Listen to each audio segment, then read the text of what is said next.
সত্যি কথা বলতে মানে এই ভিডিও দেখার পর থেকে বলার মতো ভাষা নেই, তবুও বলবো।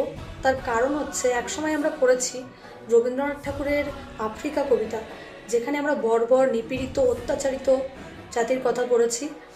আর সভ্য সমাজে বাস করেও মানুষ কীভাবে অসভ্যের মতো আচরণ করে সেটাও আমরা দেখেছি, পড়েছি।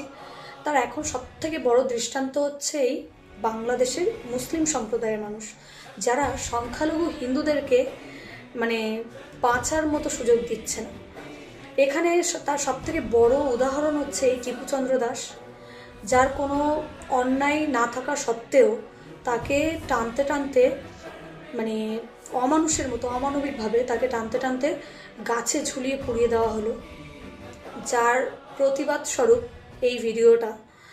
তো এটাকে আমরা মানে কি বলবো, বলার ভাষা নেই, তবুও বলছি।